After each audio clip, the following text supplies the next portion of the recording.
ಇವ್ರಿಗೆ ಏನು ಮಲ್ಕೊಂಡಿದ್ರಿ ಅವನು ಒಬ್ಬ ಸಾಮಾನ್ಯ ಪತ್ರಕರ್ತ ಹುಡುಕಿ ತೆಗೋದಲ್ಲ ಅದನ್ನು. ಯಾಕೆಂತಂದ್ರೆ ಅವ್ರಿಗೆ ಸಾಮಾಜಿಕ ಕಳಕಳಿ ಇತ್ತು ಅಂತ ಹುಡುಕ್ತೇವೆ ಅವರು.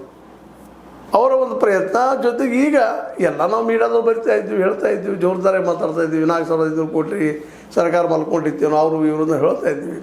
ಆದರೆ ಶುರು ಮಾಡಿದ್ರಲ್ಲ ವಿಸಲ್ ಬ್ಲೋವರ್ ಅಂತ ಹೇಳ್ತೀವಿ ನಾವು, ಅವ್ರಿಗೆ ವಿಸಲ್ ಬ್ಲೋವಿಂಗ್ ಮಾಡಿದ್ರಿಂದ ಈ ಒಂದು ಹಂತಕ್ಕೆ ತಂದು ನಿಲ್ಲಿಸಿದ್ದಾರೆ ಇವತ್ತು. ಆದರೆ ಇದು ಆಗಬೇಕು ಪೂರ್ತಿಯಾಗಿ. ಇದಕ್ಕಿಂತ ಮುಖ್ಯವಾಗಿ ಅಧಿಕಾರಿಗಳು ಯಾರು ಇದು ಮಾಡಿಸ್ಲಿಕ್ಕೆ ಹೆಚ್ಚಿದವರು. ಯಾಕೆಂದರೆ ಅವ್ರು ಪಿ ಯು ಸಿ ಕಲಿತಂಥ ಈ ನೀಲಣ್ಣವರ ಇಂಥ ಒಂದು ಹುಚ್ಚ ಶಾಸಕ ಆಗ್ತಾನೆ. ಅದೇ ಕಾಲಕ್ಕೆ ಇಡೀ ಊರು ನಮ್ಮ ಕಟೌಟ್ ಹಾಕಿಸ್ಕೊಳ್ತಾನೆ, ಇಡೀ ಊರನ್ನು ಸ್ವಚ್ಛ ಮಾಡೋದಕ್ಕೆ ಒಂದು ದೊಡ್ಡ ಏನೋ ಮೆಗಾ ಪ್ಲ್ಯಾನ್ ಮಾಡ್ತಾನೆ. ನಾನು 224 ಜನ ಗೆಲ್ಲಿ ಒಂದು ತರಬಲ್ಲೆ ಅನ್ನುವಂಥ ಒಂದು ದಿಮಾಗದ ಮಾತಾಡ್ತಾ ಇದ್ದಾನೆ ಮನುಷ್ಯ. ಇದು ಎಲ್ಲಿದು ಏನು ಯಾರಿದ್ದಾರೆ ಇದರಿಂದ ಇದನ್ನು ಸಹಿತ ಹುಡುಕ್ತೀವಿ ಒಂದು ಕೆಲಸ CID ಇದು ಆಗಬೇಕಾಗ್ಯದ. ಅದಕ್ಕೆ ಇದರಲ್ಲಿ ಹಸ್ತಕ್ಷೇಪ ಮಾಡಬಾರ್ದು ರಾಜಕೀಯ ಜನ.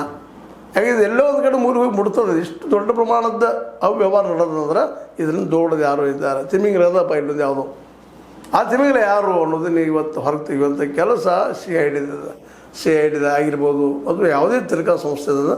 ಅದೇ ಕಾಲ ಸರ್ಕಾರವು ಇದರೆಲ್ಲ ರಾಜಕೀಯ ಹಸ್ತಕ್ಷೇಪ ಮಾಡಿಕೊಡ್ದಂಗೆ ಇದರ ಒಳಗನ್ನು ಹೊರಗೆ ತೆಗಿಬೇಕಾಗಿದೆ. ಮುಖ್ಯವಾಗಿ ಈ 15 ಬ್ಯಾಂಕ್ಗಳ ಅಕೌಂಟ್ ತೆಗೆದಂಥ ಸಂದರ್ಭದಲ್ಲಿ ಯಾವ ಆಧಾರ ಕೊಟ್ಟರು, ಎಷ್ಟೆಷ್ಟು ದುಡ್ಡು ಟ್ರಾನ್ಸಾಕ್ಷನ್ ಆಯ್ತು, ಏನಾಯ್ತು, ಎಂತಾಯ್ತು, ಇದೆಲ್ಲ ಸಿಗ್ತಾವೆ. ಯಾಕಂತಂದ್ರೆ ಬ್ಯಾಂಕಿನ ವ್ಯವಹಾರ ಬಂದಾಗ ಸಹಜವಾಗಿ ಎಲ್ಲರೂ ರೆಕಾರ್ಡ್ ಇದ್ದೇ ಇರ್ತದೆ. ಇದು ಮಾಡೋದಕ್ಕೆ ಬಿಟ್ಟರೆ ಇಲ್ಲಿವರೆಗೆ ಅನ್ನುವಂಥದ್ದು ಅಷ್ಟೇ ಮುಖ್ಯದ. ಹೀಗಾಗಿ ಈ ಕೇಸ ನೀಲಣ್ಣವ್ರ ಕೇಸ ಅಥವಾ ಡಾಕ್ಟರ್ ನೀಲಣ್ಣವ್ರ ಕೇಸ ನಾವು ಏನೋ ಅಲ್ಲಿ ಸುಮ್ಮನೆ ಬಿಡುವಂಥದ್ದಲ್ಲದು. ಇದು ಪೂರ ತೆಗಿಬೇಕಾಗಿದೆ. ಇದೊಂದು ರೀತಿ ಏನಂತೀರಿ ನೀವು, ನಾವು ಇವತ್ತೆಲ್ಲ ಮುಕ್ತರಾಗಿದ್ದೀವಿ ರೀ. ಇವತ್ತು ನಮ್ಮ ಸೆಂಟ್ರಲ್ ಗೌರ್ಮೆಂಟ್ ಹೇಳ್ತದೆ ನಾವು